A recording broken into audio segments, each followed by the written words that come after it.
is the very first edition of Straight Up with Marc Patrone. I'm your host, veteran broadcaster and journalist. You can follow me on @MarcPatrone on X, or listen to 2 hours of freedom-loving news talk on Saga 960 AM. We're going to be doing a lot of politicking on this show, a lot of talk about politics, and very happy to have you on hand. Prime Minister Mark Carney in Washington for trade talks. That's tomorrow. Some mixed messages coming out of the mainstream media after some leaks to the Globe and Mail, CBC and CTV, suggesting that, well, the Carney team wants to keep expectations low. But is that necessarily true? I mean, considering the failure of the Carney government so far to negotiate some kind of successful trade deal with the Trump administration, keeping expectations low shouldn't be too difficult. But CTV is reporting the two sides could be close to a deal on aluminum and steel.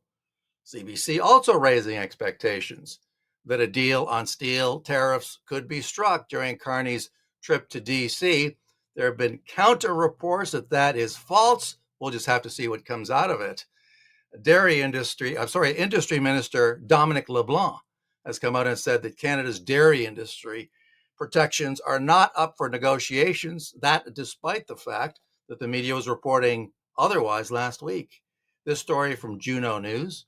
Trade Minister Dominic LeBlanc has declared Canada's dairy supply management system off limits in trade talks with the United States. Well, that's going to be a toughie because we do know that it's a key issue for Trump, who has come out and complained bitterly that Americans have been shut out of the Canadian dairy market for far too long. Meantime, we have Premier Ford, his elbows way up, vowing to remove bottles of Manitoba-made Crown Royal whiskey in retaliation for the parent company's decision to close its bottling plant in Amherstburg, Ontario. Let's listen. All the bigwigs at Diageo, I swear to God, those bottles of Crown Royal are coming off the LCBO shelves. When the last person walks out through that door, we're going to make sure LCBO takes off their brands because we need to stick together. Yeah, there you go. That's Premier Doug Ford. I mean, it wasn't that long ago that he dumped a bottle of the stuff onto the ground, so it sounds like he means business. Meantime, we've got the leader of the Conservative Party of Canada saying this in his letter: "No more losing. It is time for you to deliver on the promised wins. Get U.S. tariffs off Canadian softwood lumber." As Prime Minister Harper negotiated within 80 days of taking office, they have more than doubled since you took office. Time for the promised win for suffering lumber workers, mills, and towns. He's also talking in this letter about Canadian steel, aluminum, copper, and auto tariffs. Will Carney be able to pull all of that off on this trip to Washington, D.C.? It's hard to see it. But I will say this much before we get to our guest, the terrific Dan McTeague. Carney desperately needs a win on the trade front. According to an Abacus poll, just 40% of Canadians say Carney has lived up to expectations. That same poll shows Liberal support slipping. The Conservatives and Liberals are now in a virtual tie, suggesting maybe that Canadians are starting to lose patience with Carney, who swept into power on some very lofty promises that have so far not been met. Carney also, by the way, has a meeting with Alberta Premier Danielle Smith. Alberta pushing hard for a new pipeline to the West Coast, demanding that the project makes Carney's national projects list. I can't believe that it hasn't done so far. Carney has said it's all hypothetical since there is currently no company promoting such a pipeline. Of course, why would they, considering all the regulatory hurdles that they've had to go over in order to qualify for making that project a reality. Anyway, let's bring in our guest, Dan McTeague. Dan, of course, spent 18 years on the Hill as a Liberal member of Parliament, and I know he has some thoughts about all these issues. Welcome, Dan. Mark, it's good to be here, and thank you for taking me out to share some of my thoughts on all of this. Well, I hope you're honored because this is the very first edition of the show. You're the very first guest, so I'm absolutely thrilled to have you on. I'm not worthy. Well, the question is Mark Carney worthy of some of the optimistic predictions by the likes of CBC and CTV, suggesting that there could be a deal in the works very soon? on the issue of steel and aluminum. What are your expectations as far as that's concerned? Well, he's going down there for something. And I suppose at this point, 7, 8, 9 months into his time as prime minister, anything is better than nothing because he's done a lot of talking, a lot of voyaging, a lot of travel around the world. Only once to the United States, if my memory serves me correctly. So it'd be interesting to see if he's actually going to come back with something that will actually be worthwhile. I mean, he can mention a little small reprieve here or there, but I think it really sets the stage for what has already been tariffs that are punitive, that are hurting, while at the same time, no decision as far as the wider question of what happens in the upcoming year-end, next year's trade discussions on the USMCA. I don't like calling it custom; it sounds dumb. But in any event, that's the point. That this is really a spring training and for what is going to happen next year. But I think for a lot of people, it's, hey, you were the guy that's supposed to get some deals. You weren't supposed to be the guy that was supposed to back down in retaliation. So far, we got damaging tariffs from China, damaging tariffs from the United States, and absolutely no policies other than spending more money to try to provide people short-term relief. That's nice, but I don't see any real reversal in policies short of the carbon tax. They're really putting on the accelerator towards what is an inevitable wall that we're going to hit. That could happen actually not just with what happens with Mr. Trump tomorrow, but also what happens on November 4th when declaration finally has to be made to the woke Canadians out there that you've spent the cupboards bare and then some. Expect that the bond rating agencies, I think, are going to want to pay a little bit more attention for the first time. And no, my friends at the bond rating agencies, you can't consider the CPP as collateralization for the massive debt that we've incurred so that greedy folks and mooches out there can continue to virtue signaling their net zero and all their damaging policies that have brought Canada to its knees in a decade. Now, I mentioned off the top of my comments, Dan, that Mark Carney needs a win here. He's made some big promises. Lately, we have seen some of his numbers and the numbers of the Liberal Party slip a little bit based on this new poll by Abacus that has the Tories and the Liberals virtually tied. I mean, is it possible that maybe some of those people who voted for Mark Carney in April are now starting to realize that maybe this guy was all talk and no action?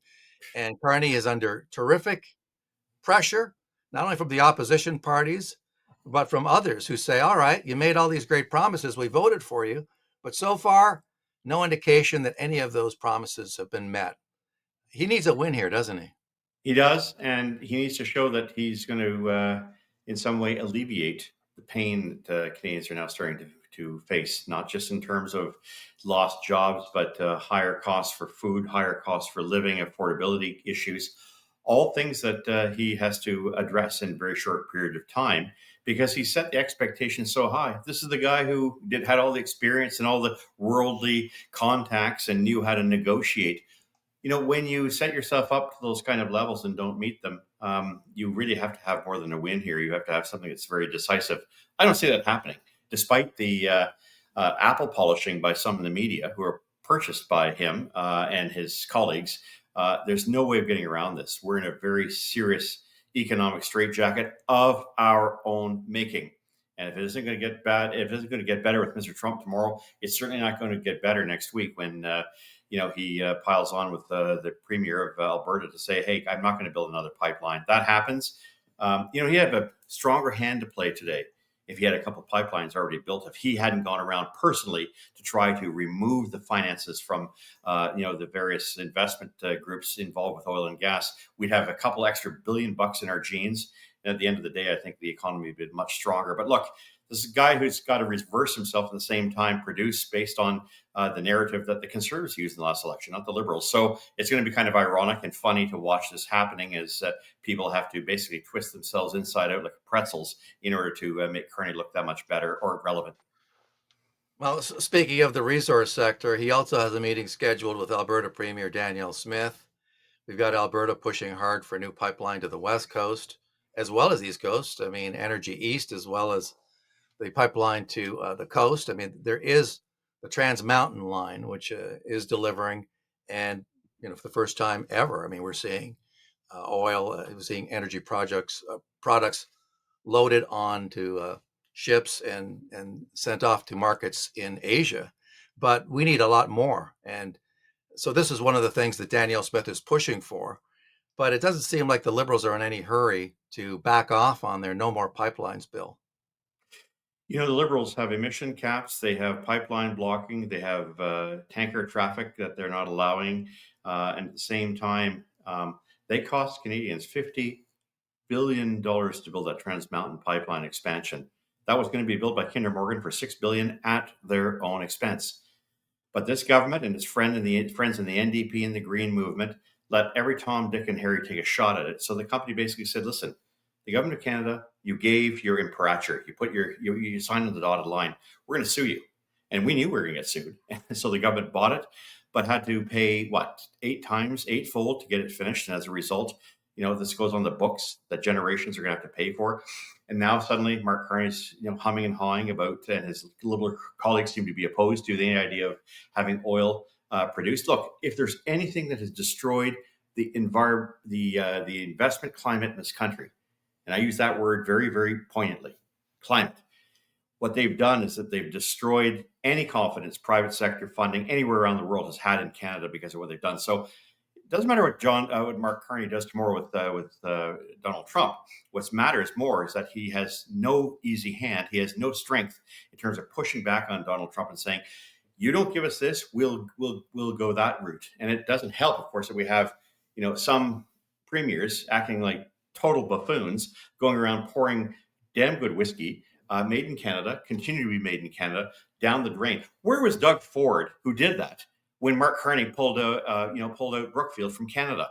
I mean, that cost thousands of jobs and sent a very strong signal to the province of Ontario, to Toronto, that this wasn't a very safe place to go. And the same guys who want to undermine the country, the same Mark Carney, who was once chair of this, and Doug Ford, I mean, they've got to pick a lane, but the lane is not to go after the small stuff. It's to go after the big stuff, which I think is why tomorrow, don't expect anything except a few people trying to make a big deal out of nothing, which is what they're going to get tomorrow. Yeah, and Trump is such a mercurial figure. You really don't know what he's going to do. He may turn around and raise tariffs on some issues, depending Or on what change his mind in happens. 3 days. I mean, and then we have this other matter about supply management. This is a thorny issue. It's politically explosive for anybody who wants to go down that road. We have Trade Minister Dominic LeBlanc saying that Canada's dairy supply management system off limits as far as trade talks with the United States go. I mean, that's one of the key issues that Trump wants discussed. So as soon as you take that off the table, then Trump might say, well, fine, I can hit you harder if you want. And he has the power to do that. So this is really tricky. I mean, the Liberals clearly don't want to go down that road. A lot of Quebecers supported the Liberals in the last election, thinking elbows up. And if they start to waver on supply management because they think they have no choice, then it's going to be potentially very damaging politically for Carney. He's really between a rock and a hard place here, Dan. I expressed it to some of my friends who are conservatives. I said, thank your lucky Spurs you didn't win the last election, because there's no way the Liberals are going to be able to handle all this and walk away, smelling like roses. I have no doubt in my mind that after 10 years of running the situation, running the show, they can't blame anybody. It's been a decade. And so for that reason, it doesn't really matter at this point. I think the die is cast. We may be only dealing with a few small, incremental potential victories, but at what cost? If we're not prepared to sell more oil and gas to the rest of the world, if we're not prepared to remove all net zero taxes, carbon taxes, including the OBPS, the output-based pricing system, the second carbon tax, the clean fuel standard, get rid of EV mandates, unless we're prepared to stop migration, which is where most Canadians are, unless we're prepared to recognize that affordability is the most important issue in this country, has been for the past several years.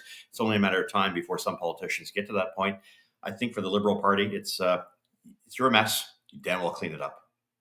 Yeah, it's amazing how much intransigence that we're seeing from the Carney government when it comes to energy. It doesn't make any logical sense.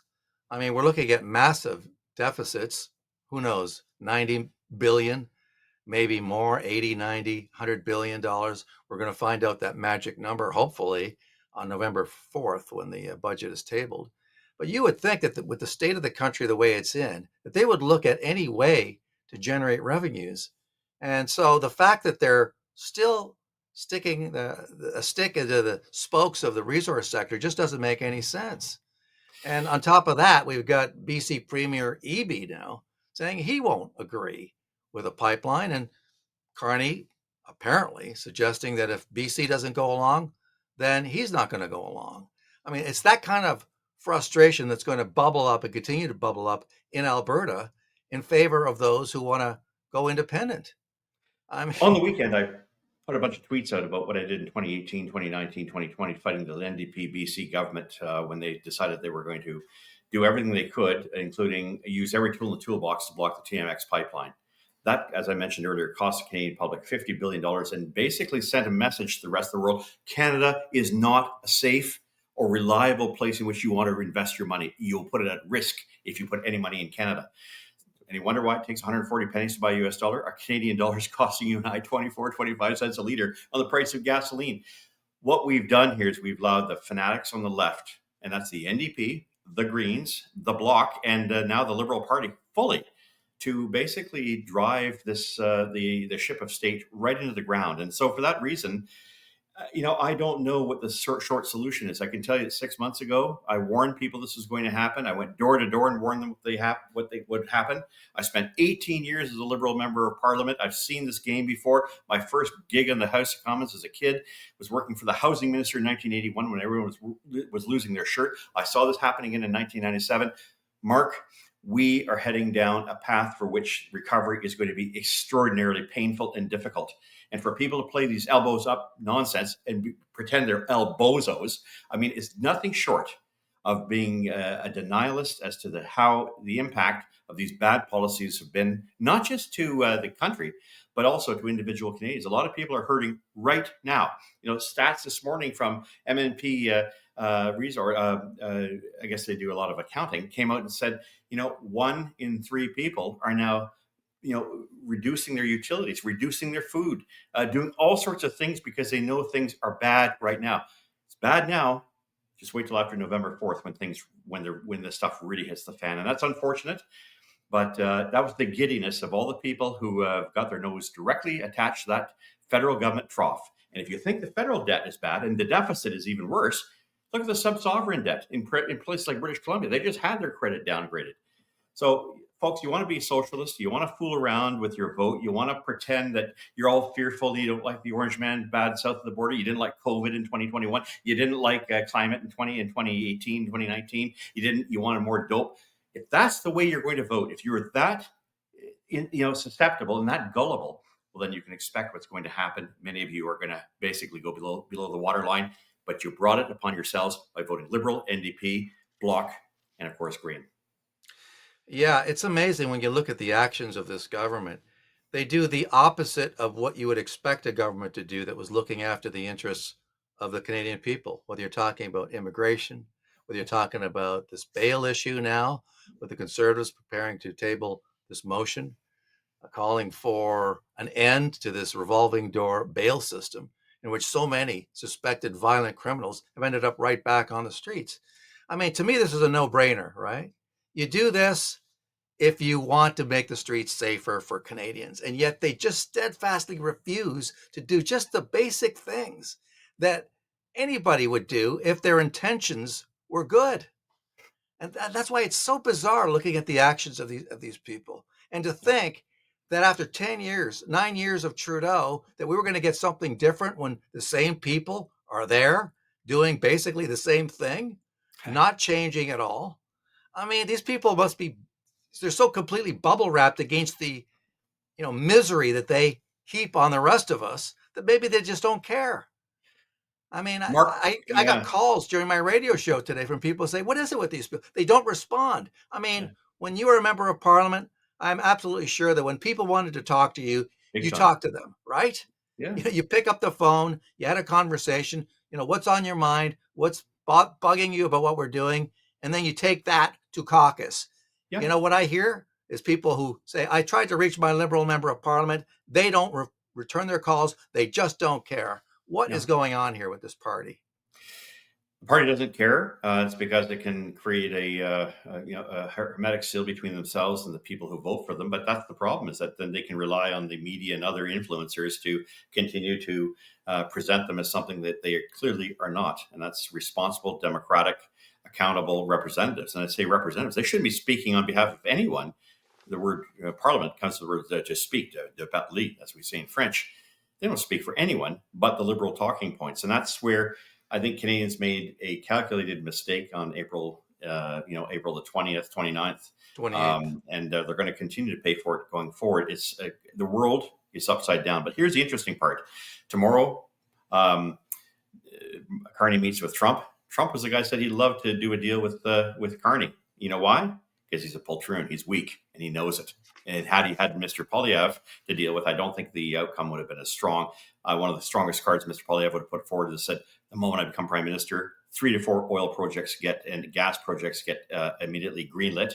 Doesn't matter what opposition is out there, and I will damn well bring the army in to push these fanatics out of the way if necessary to get these things done. And he would have taken that to Donald Trump and said, in 6 months or 10 months or in a year from now, we're going to have oil. If you don't want to buy our oil at discount at $10, $20 a barrel, we'll sell it to someone else. There's a lot of people out there, 12 countries, some of our best friends who would buy our oil. Instead, we got a prime minister flying around the world pretending he can sell hydrogen and do all sorts of wonderful little deals that amount to absolutely nothing and have made us extraordinarily weak.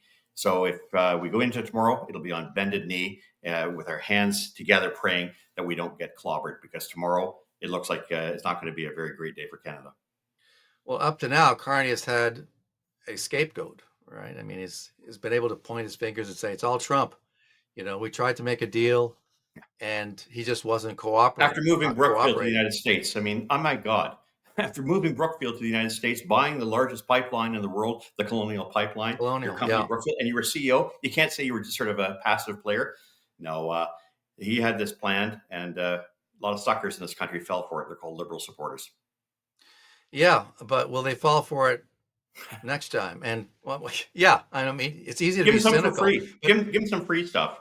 Tell them their pensions are going to be fine, or they can get free dental, free this, free that. The country is in real trouble. It's economically not viable, not feasible. Don't take my word for it. Of course, you and I have been talking about this for 3 or 4 years, saying this day would come. It's here. And now the interim PBO chair has simply said what you and I have articulated for quite some time. The country has gone down a very, very dark path for which recovery is going to be extraordinarily difficult, if not painful. And that's for especially for Liberals out there who thought they were immune. But wouldn't it be something if he couldn't pass that budget? I mean, he's already had a meeting with the interim leader of the NDP. Yeah, they have 7 seats, and so I think we're in a situation here where an election is not beyond the realm of possibility, depending on how the Liberals play it. Well, what money we have left to spend to get to entreat people to the idea that they can somehow buy their votes again, because apparently a lot of Canadians have this sort of parasitic attitude of, give me something, give me a little mooch. I want to mooch a little bit of money so that I'll vote for you. There's no money, folks. The cupboards are bare. As Pierre Trudeau said back in 1982, these are dire straits, and I'm not talking about the rock band. And then, of course, you had Mulroney coming in with that massive majority in 84. He was in there until 93. And I get you swept in as part of that wave, right? Yeah, that's right.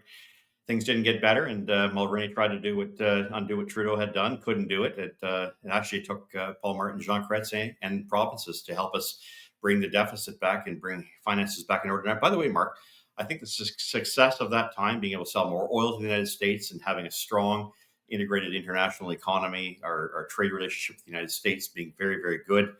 I mean, we benefited from a lot of things, but this generation, generally speaking, this generation of Liberals has completely forgotten fiscal responsibility. And as a result, we're all going to suffer rather dramatically post November 4th.